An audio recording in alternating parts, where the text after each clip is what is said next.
Why the heck not? It's the Screaming Eagle, the 2022 football kickoff, presented by Florida Sports Broadcasting. I'm Brian Paul, affectionately known to the world as BP, and this is my cohort in the broadcast booth, Mr. David Wells. How are you, sir? Very good, very good. Survived and thriving is what I like to say. Yes, and a traveling man nonetheless. Yes, sir. You'll not be joining us on Friday, which is unfortunate, but we'll get back to business the following week, especially starting out with Clay High School on the road. But nonetheless, we have much to talk about on this first edition of the Screaming Eagle. Of course, the 2022 season is upon us. There's no more talk, no more training camp. Practices will be running as scheduled this week. I'm sure Coach Springs has the boys out in the heat already this week. And then it's time for football on Friday, a preseason classic. Now, this is an FHSAA-sponsored event amongst many that are happening this week. But we get to be the beneficiary to host it this year. So we got to look at these guys for the green and gold game. They did play a game in the spring against Mandarin, which, you can't really look at the score of that one as any indication as to how a team will go because they're going to put 1s, 2s, and 3s in there. But based upon what we saw earlier in the spring, David, how are you feeling about our Golden Eagles this year? What's the temperature? It was a building off point from last year. We all think that Cibastian Broughton has a lot to go, and he's a young starter at quarterback, and he's the focal point of what they're going to have to do next year besides Sam Singleton. And we got to see their stars produce pretty well, and Coach Springs, as always, has put together a pretty decent defense. And, some of those things get highlighted in the spring game, but you're not necessarily looking for perfection. You just want to know that the team's headed in the right direction, and it's clear that the Golden Eagles are taking the L's that they had from last year and looking to convert them into more wins. This team really was a couple of close games and about 6 holding penalties away from an 8-3 season last year. A couple of heartbreaks, especially at home, against Clay and against Fletcher, and maybe a district championship or at least a district runner-up looking into it. But as we were high-fiving each other in November, packing things up and watching Oakleaf leave town, then we get a phone call. Oh, wait, you guys got to go to Gainesville. Buchholz is waiting in the first round of the playoffs. And we're like, how did that happen? Talked to Travis Cunningham, and he was shocked too, the athletic director. How do you think the boys will react to what was sort of a rebuilding year, but was still a playoff year coming out of the gate this season? I mean, it was the defense that really brought them there. They didn't let enough of the qualifying teams score points, and somehow that had to factor into the RPI or whatever scale that they used to get into the playoffs. And, I was happy to go down there with UBP, and even though the boys didn't pull through, it was still a playoff game and a huge stepping stone for them. And we're going to get onto it a little later in the broadcast, but they'll play Buchholz again in Gainesville. So it's a taste of what's to come, and definitely something that they're going to use as motivation for next season. I really do think those holding penalties were a big thing in what was wins and losses to that team. You could be in a situation where you're in positive down and distance, like 2nd and 6, and blink and be in 1st and 20. And with a young quarterback, that was a big struggle for them. But that playoff run, an offensive line that's a lot bigger, stronger, and a little more experienced now, that'll really help them quite a bit. Well, that leads us into one of the most exciting weapons that is in the backfield. And when I found this out, you know that there was somebody screaming at the top of his lungs, going, yes, yes, yes. The Sam Singleton show is committed. I do say committed because there is nothing firm in this day and age of NIL, as you, my friend, know. But he is committed to Mike Norvell and Florida State University. And the Seminoles are really high on Sam. They really think that he is going to add a significant component to their existing running game. Labeled as a 4-star running back, they like his speed, they like his strength despite his size, his intelligence is up there. How do you think this impacts not just Fleming Island this season, knowing that you've got a running back as a senior who's going to be a Power 5 commit, but how do you think this impacts Florida State going into the 2023-2024 season next year? So Florida State is in a rebuilding process under Norvell, and they did have a draft pick in the first round last year. That was a big step in the right direction for them. Getting a recruit like Sam Singleton was huge. He carried offers from Michigan and LSU. At first, his recruiting went off to this very hot and heavy start. And as the dust kind of settled a little bit, he was getting other smaller offers, and Florida State came knocking. Florida State came there with a direct intention to go sign Sam Singleton, a close to home recruit, somebody with speed that fit their system. And the more I look at Florida State and what they have to offer, there's a clear path to Sam eventually playing for that team. I look at their running backs right now, and I see redshirt sophomore, redshirt freshman. They're going to be older running backs by Sam Singleton's sophomore year. So he'll have an opportunity to play somewhat early in his college career at Florida State. And we know from seeing Sam that he's a build it by carries and committee type of running back. He'll take a couple chips, and then all of a sudden on his carry 20 or carry 18, he'll break off a nice 60-yard run with all that speed. So Sam can take it, even though he's a smaller back. This is a great get for Florida State, one that fits not only him, but it fits their system. It fits the way that they run their offense. It's a huge get for them, and hopefully in this NIL world, and normally a commit like this at this stage stands, but who knows nowadays? Yeah, and that's something that kind of concerns me with a prospect like Singleton, because he could have a killer season. Excuse me, I can't even talk. I'm so excited. He got a killer senior year, and have that breakout moment that we were looking to see last year. And then all of a sudden, somebody with a bag of money comes by and says, "Well, you know what? I think you'd be a better fit at the University of Miami, or maybe the Gators come a calling." What do you think in this odd world that we live in right now, that even though he is a pretty firm commit, what's the possibility that another booster group could come by and say, "Hey, there might be a little bit more here for you if you want to change your mind"? I mean, you've got some experience in the recruiting area, so you would probably know better than I would, but So what I would say to that is recruiting is normally it's an up and down kind of roller coaster. At first, smaller schools offer bigger prospects because they usually find bigger prospects first. Their best chance of getting a guy like Sam is to get on him early. Then a bigger school will find him, realize how talented he is, and then offer him, like the LSU's and Michigans. And then once the dust has settled and these kids have gone from sophomores to juniors to rising seniors, then they can kind of pick exactly which ones they want. And for FSU, Sam was at the top of their board and stayed at the top of their board, and that commitment stayed consistent. If he was to get a giant NIL deal from LSU or Michigan, he probably would have already gotten that by now. yeah, But and that not makes sense. having that as of this moment is a really good sign for Florida State until Sam has a tremendous senior year and things change. This is really the first recruiting class that having a serious senior year can really change where you end up. The early signing period may be a thing of the past because there's a lot of money that's going to get tossed around right before real signing day. Yeah. But getting back to business with the current season right now, Sam was, like you said, a breakout runner. He would chip away at it, chip away at it. Coach Springs ran a very consistent run first offense, and that is sort of a testament to what the entire district ran last year. Most of North Florida ran offenses that way, even if you were outside of the district. And it was a hit here, and the next thing you know, 60 yards down the field, and a couple more hits, and then there's a 20-yard run.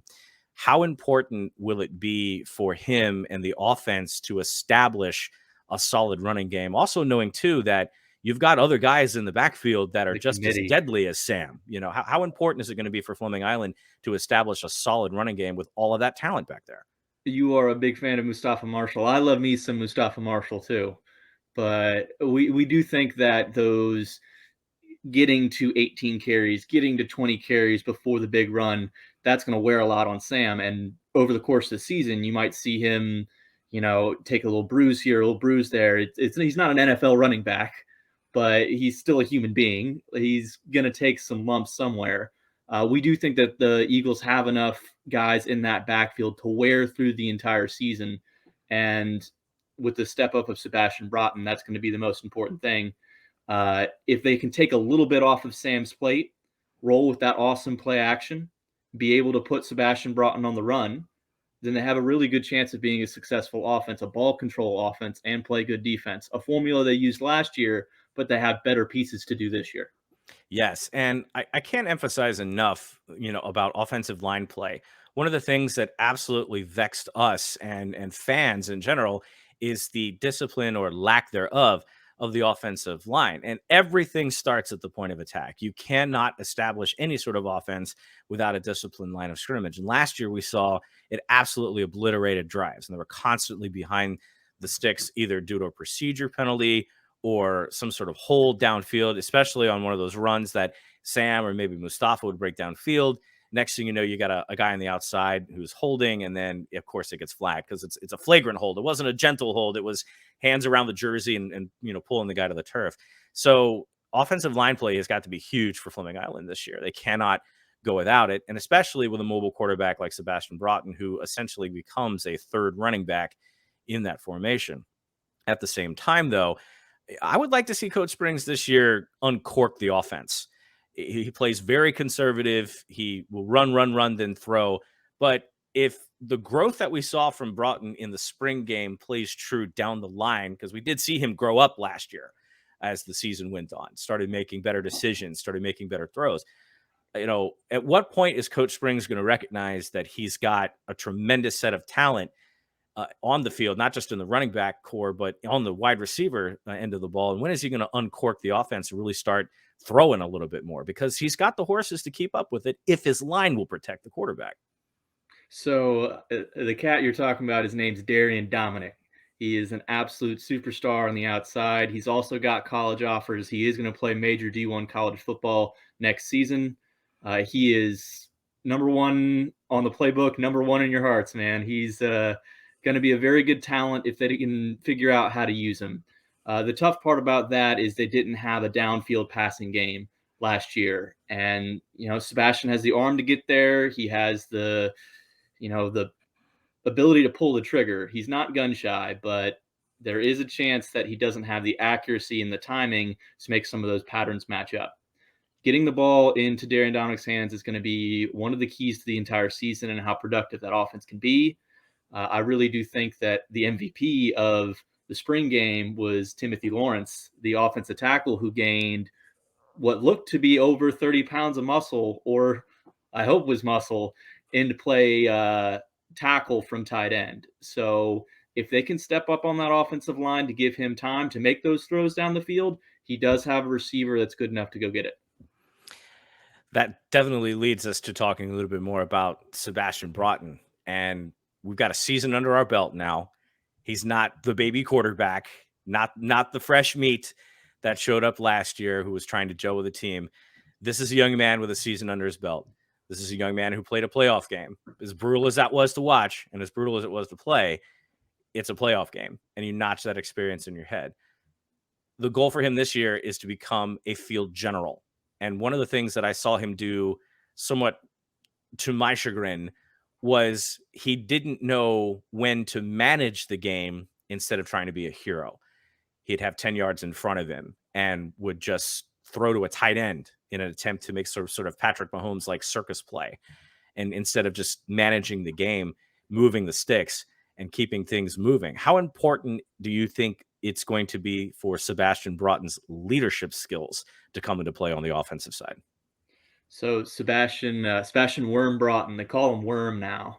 So Sebastian comes into it as the starter for this year. We saw a different quarterback come in the spring game and into parts of their green and gold game that did look pretty good. But Sebastian's going to roll into training camp thinking that he is a starter, getting the reps with the ones, having full control of the offense, and maybe having it a little tailored more to his skill set, which I really think is a play action game, and then being in the shotgun, running the zone, and being able to escape fluidly with that athleticism. He got an offer from Pitt, and that's a pretty significant offer, and there's more to come with that. That's one of those not necessarily smaller FBS schools, but initial offers, a good sign for the trajectory of his recruitment. And the more notoriety that he gets, the more that the eyes around the locker room are going to see we might have somebody here. We might have somebody who might throw a little extra block for. We might have somebody that can get us over the hump just a little bit more in his second year as a starter. So it's going to be very important for Cibastian to not only block out whatever kind of hype is coming his way, but lean into his teammates and how they might look at him. It's always okay to pick up your teammates. It's always okay to push the extra mile to get them to be on the same page that you are. And that's his next step in his leadership development. I would agree with that. One of the cultural things that they have established in the Golden Eagle football team is the brotherhood. And this is a time for him to not just be a part of that brotherhood, but to be the big brother.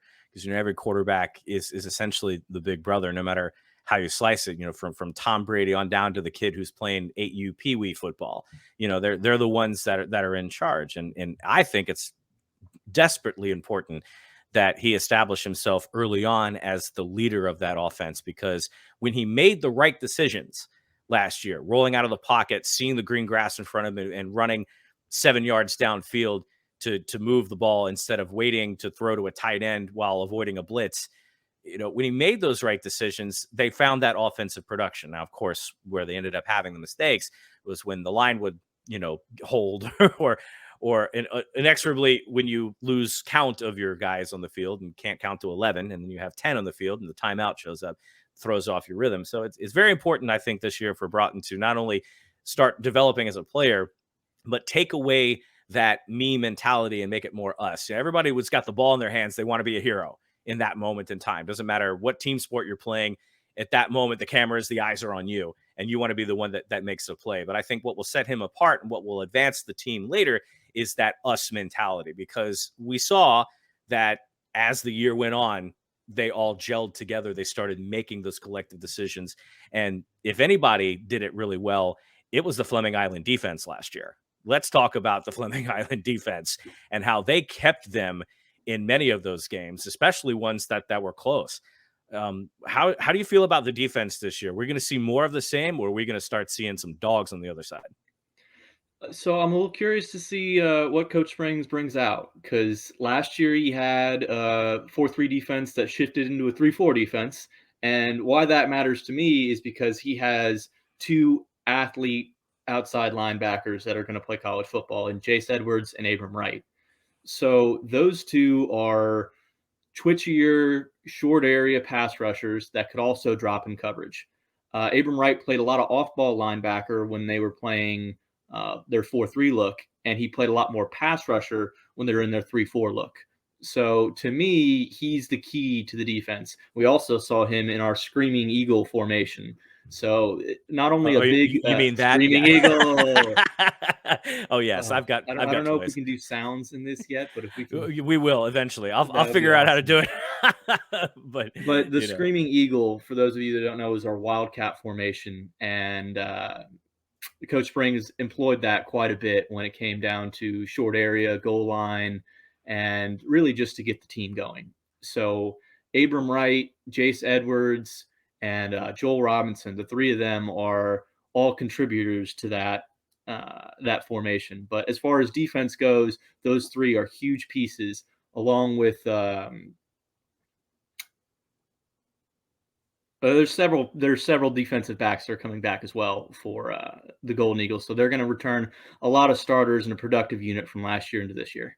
And we're going to be speaking a lot of those names as the season goes on too. Been a couple months, guys, so bear with us. But nonetheless, and you also mentioned the term athlete, and one of the unique facets of the high school game is that they will play Iron Man. They will turn around and play on the offensive side of the ball. Saw a little bit of that in the green and gold game. I guess I don't know if they were doing that just for fun or just showcasing what we had on our camera, but I wouldn't be surprised if we see much of that again this season, especially in clutch situations. Well, here we are, the confusing nature of Florida high school football, where everything you think it makes sense for a season. And then those of us that are on the media side of it, we think we have everything all sorted out. And then the FHSAA says, I think we're going to shuffle some things around again one more time. So a couple of factors that are taking into account here, why the district has shuffled and why we're now in this 4S or 4H, whatever it is that they're calling it. I like the 6-7-5 thing. It made so much more sense to me. But now we're in an era where Northeast Florida alone is facing unprecedented growth right now. It's massive. Flashback, 1998, BP still in high school. There are 2 established high schools in St. Johns County, Nice and St. Augustine. They're still crosstown rivals to this day. But lo and behold, Bartram Trail and Pedro Menendez High School open up to fix the overcrowding problem with both of those high schools. Pedro Menendez being in the very south end of the county, Bartram Trail moving further into the northwestern part of the county. Well, as we know, St. Johns County alone has added so many high schools that I've lost track. So now you're talking about Creekside. Now you're talking about the Toros from Tucoy Creek, not in our district, but that affected the population of Nice, believe it or not, because they're not that far from Nice High School. They're probably, I want to say, 6 miles to the south of where Nice campus is.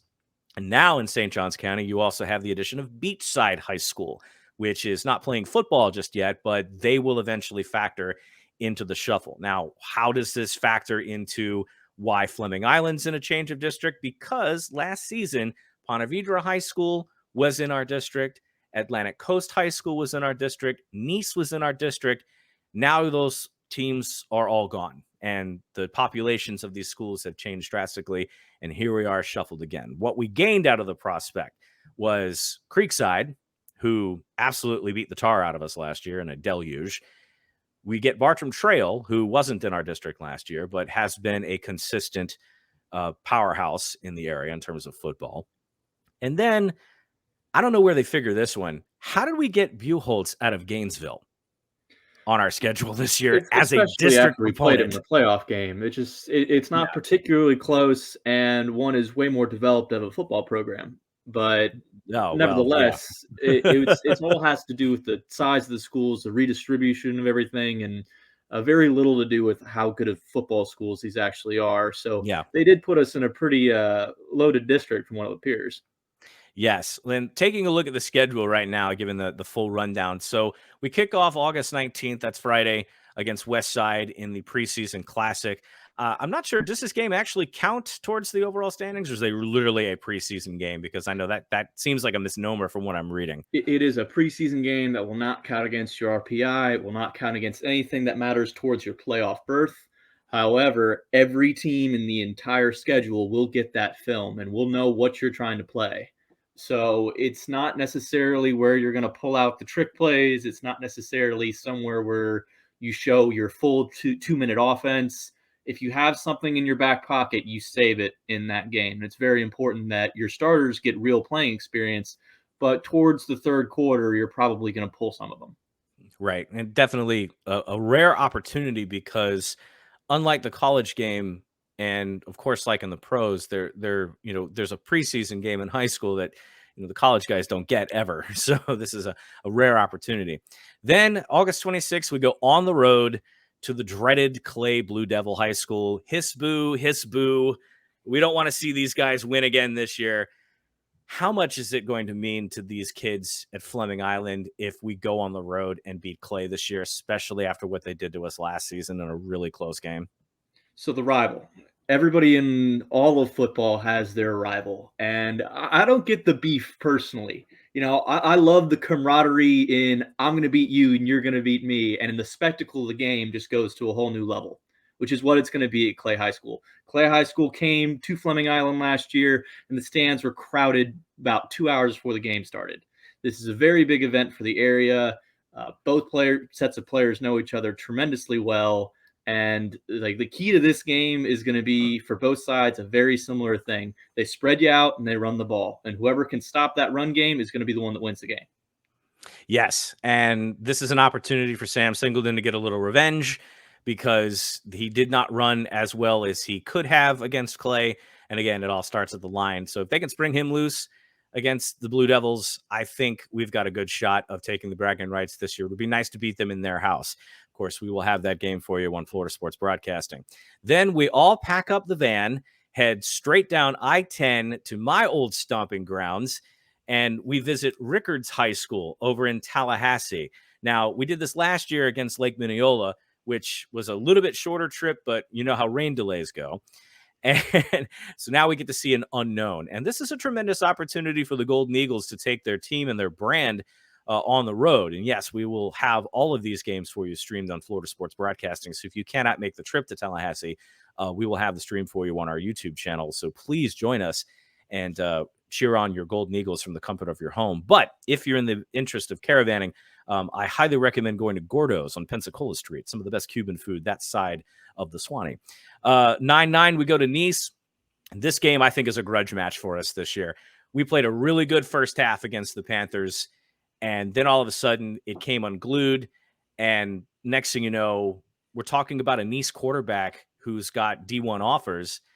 And what do we do this year? And now I hear that not only is the Nice quarterback getting D1's offers, he's flipped to my hated rival in the Florida Gators. Tell me about that, David. So Marcus Stokes, he had an excellent year last season. He led the city and most of the district in passing yards and touchdowns. He's an accurate mobile quarterback that really likes to paint sidelines. He is going to lose one of his top weapons, but they're reloaded and ready to rock and roll at Nice High School. So pass rush is going to be a premium in that game. They're going to try to throw the ball upwards of 30 times. And if we can't compete with them scoring, that's going to be a loss. But, you know, coach knows how to get the defense right. And we thought that Lake Mineola a year ago was going to put up a lot of points, and we ended up shutting them out. So at Nice, pretty difficult environment, not impossible. Pretty good quarterback, not impossible. Stokes flipped from Penn State to Florida, so he's going to be a local kid with a lot of attention. It's going to put Fleming Island football on the map to beat him. Well, and not just that, too, because now you've got a major commit to Florida State, a major commit to the University of Florida. So all eyes in the state are going to be on that game, at least in our part of the state. And the recruiting will probably be out there as well, too. Quick side trip talking about that. In your experience in recruiting, how important is it in the current state of affairs right now that we're really getting these solid recruits in the state of Florida going to those state of Florida schools? How important do you think that is right now? So it's not necessarily as important for some of the skill positions. I really think that having your running backs, having your receivers come from the state of Florida, that's the speed. There is plenty of speed in the state of Florida. However, your top tier offensive linemen, defensive linemen, your bigger cats, they need to stay at home. It's a very underrated part about what Florida produces is size and technically proficient pass rushers and offensive linemen. If they can get the 5-star and 4-star recruits to stay home, the quality of those rosters will go up considerably. And I think Miami's doing a great job of it so far.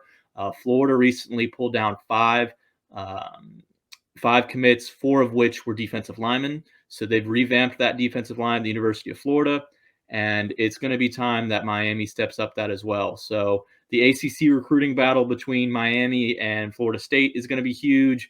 And after Florida's pulled one of the better quarterbacks, at least in our state, I think quarterback's a much more national position. They're going to look to address the offensive line. And I think a lot of that goes into the quality of the running back, because you've got that commit in Sam Singleton and his offensive line starts playing for him really well. I think you start opening some opportunities for those boys up front. The big uglies might actually get a better look from those bigger schools too. So lots of things to consider in that. That Nice game is one to circle, though. Got to have that one. Come back home and play Oakleaf. No disrespect to Oakleaf, but last year's game, we pretty much handled that very well. That's a crosstown rivalry. But, again, I don't want to say that's a trap game, because then we go on the road to Bartram at the next week. But you don't want to look past anybody, of course. But, Oakleaf, we had a lot of success in. Bartram Trail, though, that game's on the road. So you're going to hostile territory, and you're playing a pretty consistently good football team in St. Johns County, something that we've seen a lot of. Bartram, DBU and Bartram Trail. They had a couple of defensive backs last year that were going to play college football. So let's see what they return this year. Yeah, and Bartram has had the better of Nice in the past couple of years, too. So you can beat a team like Nice and then turn around, go on the road and beat Bartram Trail. That's saying something about your team right now, especially on the defensive side of the ball, too. October 7th, Lake Mineola comes to town. That's a grudge match for Mineola. I think they're going to come to town hungry, angry, and hoping it's not raining, because I think that game, the delay in and of itself set a lot of that off. And Fleming Island's defense just absolutely destroyed them. They rendered them useless. And then it took one 99-yard Sam Singleton run to make the difference in the game. How hungry do you think Mineola is going to be to come to town and try to knock off the Golden Eagles at home? So from what I remember of last year, they had 2 commits that were going to go to NC State, seniors that were leaving as well. So they had to replace their best 2 players and a receiver and defensive back. They had this kick returner that was absolutely stupendous. Mm-hmm. And they're going to have talent. It's an area where speed is prevalent. It's an area where they like to throw the football. They like to throw the football last year. They put up 70 points in the week before they played us. So if they can get that offense rolling again, they're the type of school that will be able to compete. Yeah, and that's a midseason game for both teams too. So a lot will have changed, and we'll see what the teams are really made of at that point. Stay at home against Mandarin, and then Creekside. Creekside knocked us out 26-0 last year in a game that Ray said was extremely one-sided. Do you circle this game too? Not just because it's a district game, but do you circle this game too as a hey, we got to get this one back? Well, to me, that is the most difficult 3-game stretch. Mandarin, Creekside, Buchholz. It's not that Mandarin is necessarily the best team in the area. It's just going to be a slugfest into Creekside, which is a defensive stronghold team and somebody that matches up very well against the Golden Eagles, and then into Buchholz, which is probably the best team on our schedule. So that whole 3-game stretch is going to be very tough. Creekside, especially, is one of the better local teams. You kind of look at the Buchholz as the St. Thomas Aquinas of this area.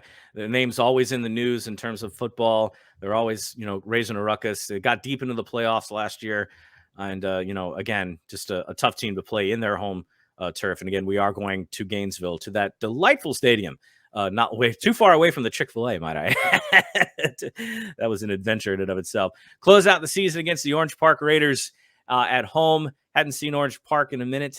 But it'd be good to close out, start the season and end the season in Clay County teams, which would be good. That is not as intense as a rivalry as Clay is, but again, it's kind of equated to the Miami Florida State game. It's they're in town, they're nearby, and we don't like them, but probably not as much as we don't like the Gators. So kind of getting a look at things. Well, that's what our season looks like, and it all starts Friday at the Rock. If you're not at the Rock, well, we've got news for you. The YouTube channel, Florida Sports Broadcasting, will be there for you. Pre-game show at 6:45 scheduled, and we'll have the kickoff, live action. Ray Canavari and myself on the call. My good friend David Wells is in Hotlanta that weekend.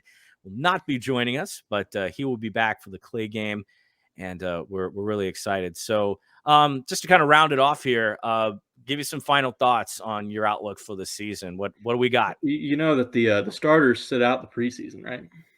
They typically do, but I don't think we're gonna sit out for very long. They're gonna play more than most of the ones did in the NFL this week. It's been some pretty good preseason football out in the NFL. I've been watching quite a bit of that, but yes. I'm very excited for this year and to see the Golden Eagles. It's great to be affiliated with such a good local area team, and the fact that they're going to have such a difficult schedule, which means so many good games. It's going to be a delight to call those games and be a part of the team. Absolutely. Also want to let you know, too, on floridasportsbroadcasting.com, you want to check out the FSB Insider. Our in-house writer, James Critch, will be providing us with some blogs and other deeper insights beyond what we do here on the Screaming Eagle. And, of course, during the broadcast, we appreciate that. It's good to get the gang back together again. Good to see everybody in one spot. And we look forward to seeing you at the Rock. And, of course, if you can't be there, if you got some parents, family members out of state, we invite you to join us on YouTube Live all season long. And, of course, after the games, they will be archived, so you can go back and see them a little bit later on, as is this podcast. So on behalf of David Wells, this is Brian Paul, lovingly BP here from the shores of the St. John's. We're looking forward to seeing you this season. And remember, kids, not peer pressure. It's just your turn. Soar higher. Go Eagles. We'll see you on Friday at the Rock.